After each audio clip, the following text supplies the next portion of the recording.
Replace the whole lot. Just get them off as quick as you can. It's falling off, John. The wood they use is completely useless. Well, that's why they brought us in. Do the job properly this time. John Palmer's having a bad day.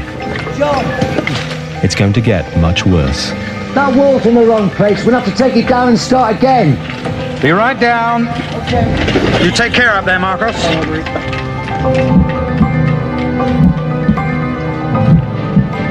For 45 years, John's heart hasn't missed a single beat.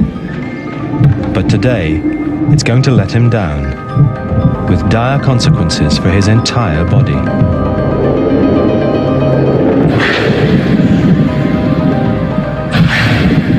A ball of muscle no bigger than his fist, John's heart pumps enough blood to fill 40 barrels each day.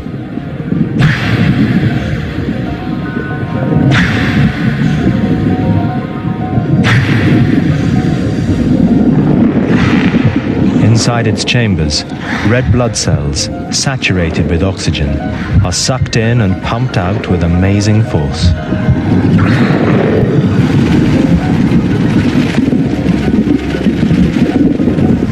They are propelled into a network of blood vessels, 75,000 miles long, which supplies oxygen to every organ and muscle in John's body.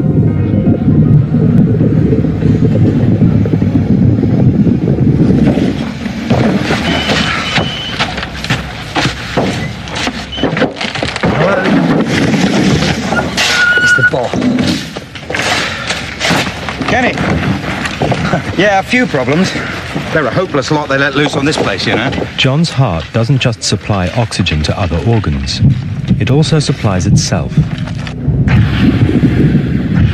Clinging to its surface are narrow blood vessels, coronary arteries, which feed the heart's own muscular walls. The walls of John's heart consist of 50 million elastic muscle cells, all contracting together.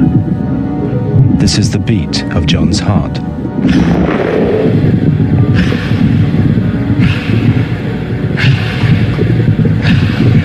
Yeah, we'll get it done. I'll just have to keep getting my hands dirty, that's all. Yeah, see you later. Bye. John, when you got a moment?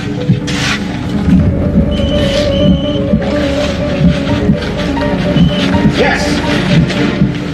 Unluckily for John, lurking inside one of his vital coronary arteries is a tiny time bomb.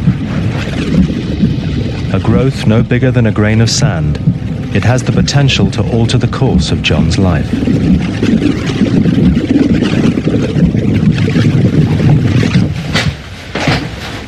There you go. Just the job.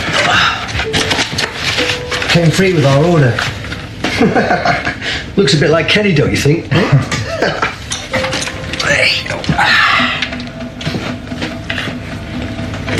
Right. The growth inside John's coronary artery consists mainly of cholesterol. Yeah, I'm listening. Our bodies need cholesterol to function normally, Yeah? but most of what we require is manufactured in our livers. Why? John doesn't need the extra cholesterol in his food. The surplus seeps into his bloodstream. Small amounts can be transported safely, but too much and it spills out, polluting his blood with globules of free-floating fat.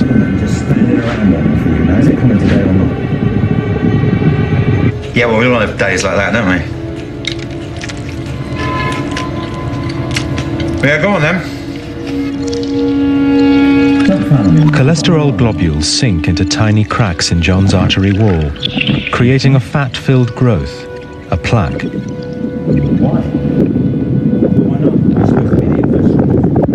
Over the years, it bulges up and out into the artery. Slowly but surely, it begins to reduce the free flow of John's blood. Why? All of us have some plaques in our arteries, Yeah. but John has many more than most men of his age. Is it on the lorry? Is it on the lorry? The The inner walls of his coronary arteries are riddled with plaques. Blood is being squeezed through vessels which are half the width they ought to be. 45 years of cholesterol buildup lurks beneath a thin and fragile membrane. Mick, it can't be delivered till when? Go on. John is suffering from advanced heart disease, but he doesn't yet know it, because so far his heart has been able to compensate for the damage. I'll just have to manage, won't I? Yeah, I see it then.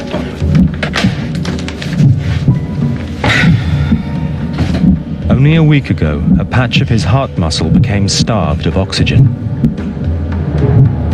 The grey muscle cells sent a distress signal to nearby coronary arteries. New blood vessels began to grow.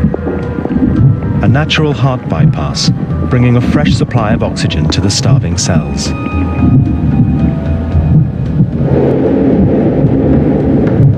But this kind of bypass takes at least 2 days to grow. Too slow to save John if an artery were to block suddenly.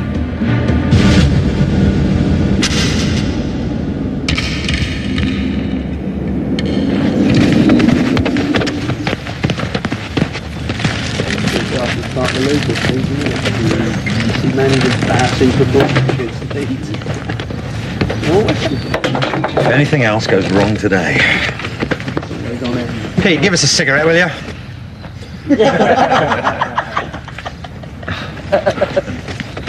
Give us a light one. John's heart is designed to respond to the needs of his body, moment by moment. While he's sitting still, it needs to beat no more than 70 times a minute. To maintain its precision, it uses electricity. The heart is the only organ with its own power supply. A natural pacemaker, buried deep in its walls, generates electrical pulses which ensure its regular beat. Each pulse surges through the cells which make up the heart's muscular walls, forcing them to beat in unison and keep perfect time. Go, Pin Marcus! Go, Pin, go! Right, let's be having you then. What kind of lunch break's that? What are you getting, mate? We've got another job to get to after this, you know. Another 10 minutes. Hey, get the ball against that wall. The whole lot will probably fall down by itself. 10 minutes then. To me, come on. There you go. Come on, leave it. Give it to me, come on. Give it back. As John chases after the ball, 70 heartbeats per minute is no longer enough to meet his body's demand for oxygen. It's a long time since he did any exercise, and his leg muscles cry out for extra fuel.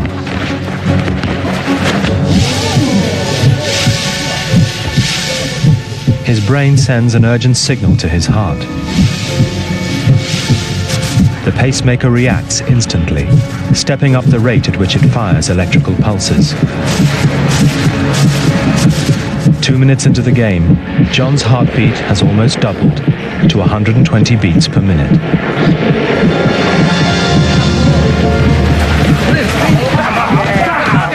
Even though he's the slowest player on the pitch, his heart is beating faster than anyone else's.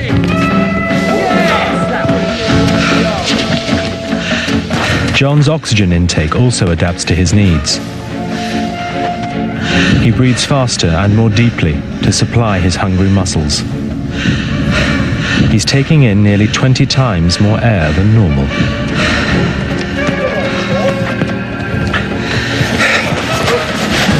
Yes. Stand back. His heart keeps up its frenetic beat to pump this extra fuel to his legs. John?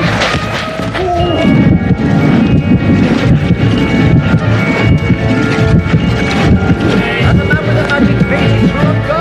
He will score, surely. Hey, your pants are stitching your movement, right, John? Simply to keep him in the game, John's heart and lungs are working at their limit. But by doing so, they're placing him in mortal danger. Blood is being forced faster and faster through his diseased coronary arteries. Flowing at 5 times their normal speed, blood cells eddy and swirl around his plaques. Bombarded by red blood cells, one fragile plaque is under unbearable strain. Through balls and finish!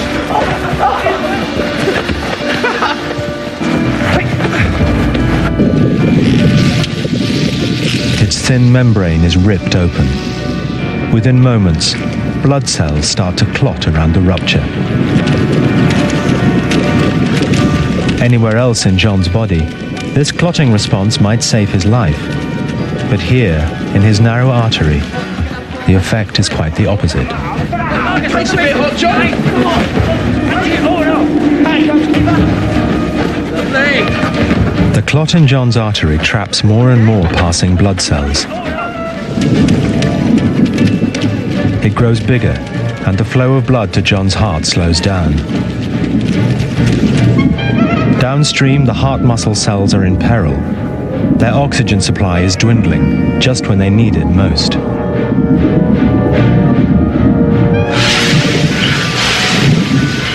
The starving cells send pain signals to his brain. But John has never experienced pain from his heart before. To him, it feels just like indigestion. You eat your lunch too fast, John. Perhaps the old man's better off in goal. He has no idea that this is the start of a heart attack. The growing clot is now blocking 2/3 of his artery. John's indigestion is getting worse.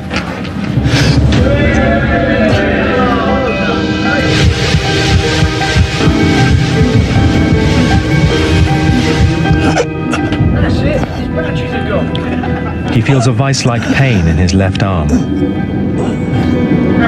His brain is confused, overloaded with the escalating pain signals coming from his heart.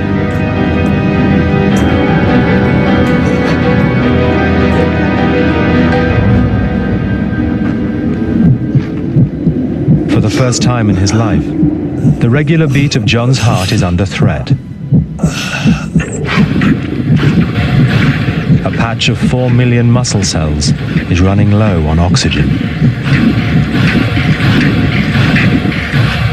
John, what's up? What's the matter? 5 minutes after his heart attack began, John's body is struggling to deal with the crisis. His brain has triggered a surge of the hormone adrenaline into his bloodstream. This is one of the most primitive and powerful reactions in the human body.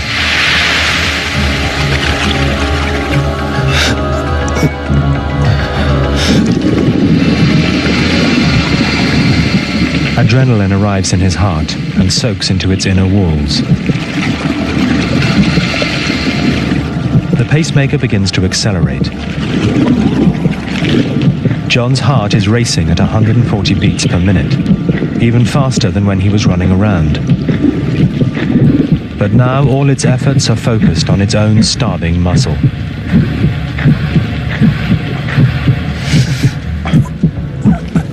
Call an ambulance.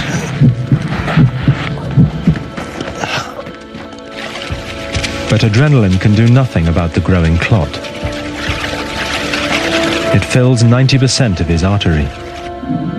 The supply of oxygen to his heart cells is down to a trickle. They are forced to shut down the function which absorbs most of their energy. They stop beating.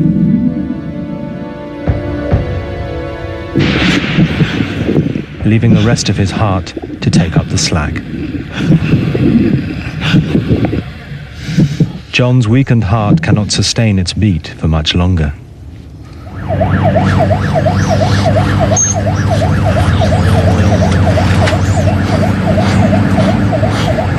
We're just playing a game of football.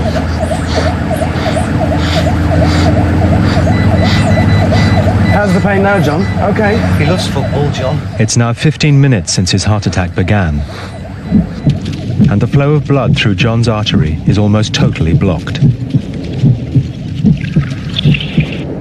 The heart muscle cells no longer have the energy to hold themselves in one piece. Their thin membranes are starting to leak.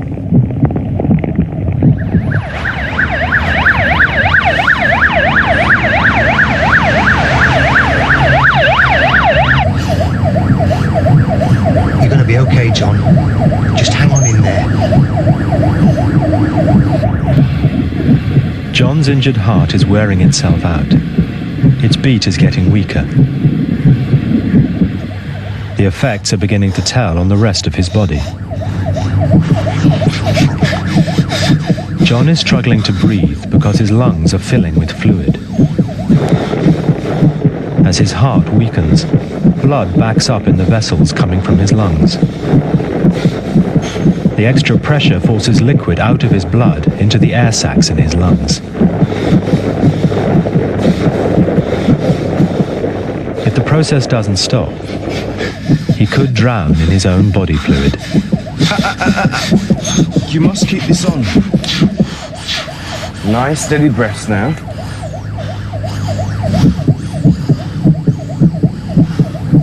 Well done, mate. Bringing in a 45-year-old male, possible MI, ETA 3 minutes, over. Just hold on, John. We're nearly there. They'll sort you out. The lack of oxygen in John's body is beginning to affect his brain. He's dizzy and disorientated.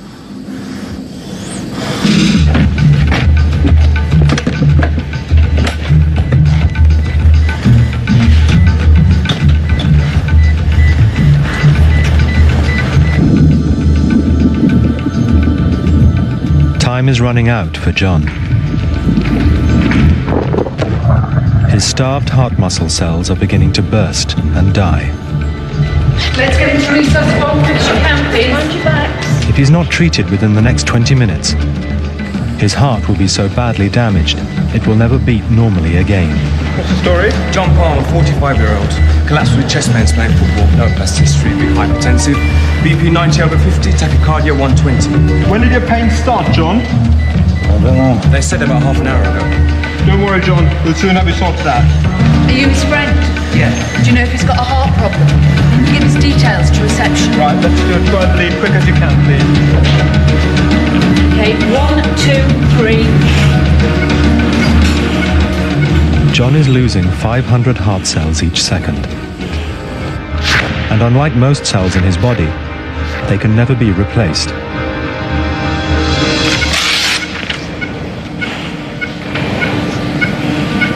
He's had a big anterior MI. We have to thrombolize him. No contraindications, so let's give him some TPA. By measuring the pattern of electricity in John's heart, the ECG locates the dying patch of muscle. Now his only hope is that his blocked artery can be cleared by a clot-busting drug, tissue plasminogen activator, or TPA.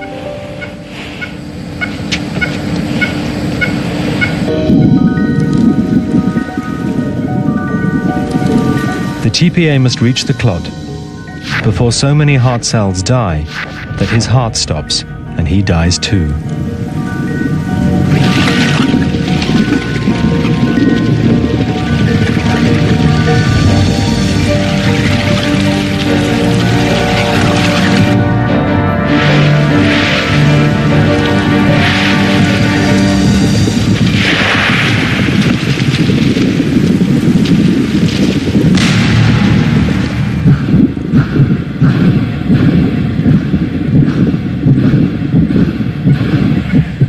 John's heart muscle has been reconnected just in time. Susie, hi, customer for you. Only 500,000 cells have been lost. The survivors are starting to beat once more. Okay, BP 110. His condition has stabilized. Bed ready about 10 minutes.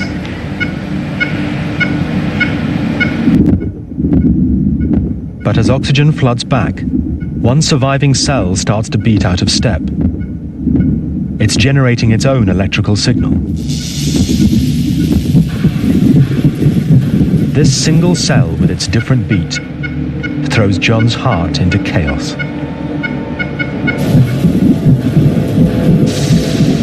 Its signal clashes with the pacemakers.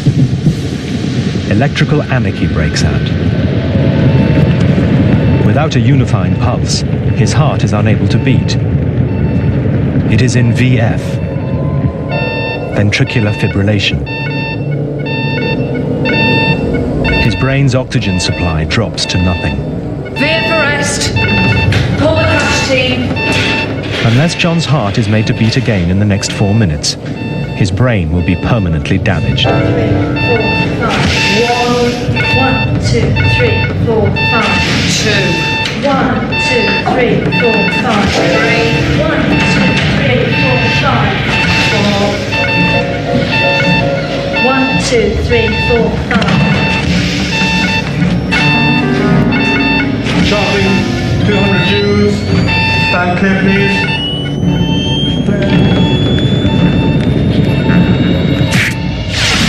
The shock is 130,000 watts, enough power to light a football stadium. It's not designed to start John's heart. Instead, it stops it dead, to give the pacemaker a chance to take back control. Shit, it's still VF. Charging 200. Stand clear, everyone.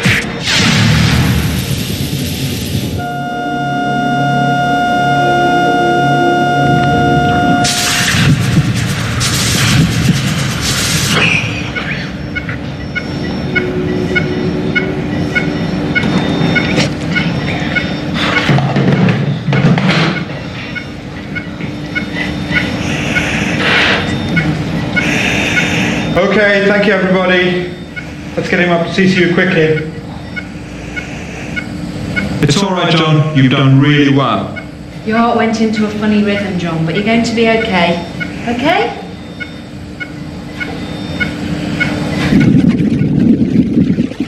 Over the next 5 days, the ruptured membrane of John's plaque will heal.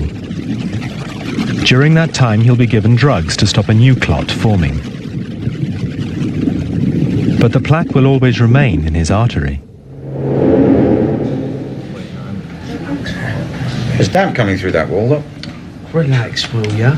You're beginning to sound like Kenny. Forget about work. And you better forget about the football too. Here you go. On the line.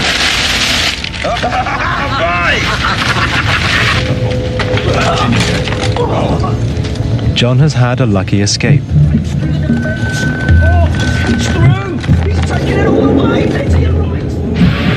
For the rest of his life, he'll take blood-thinning drugs to prevent his arteries from blocking again. On his heart, the 500,000 cells that died have left a scar. A permanent reminder of the trauma it has suffered. Get it in the net, come on. No! It's incredible. It's a disastrous Spanish team! 1-on-1!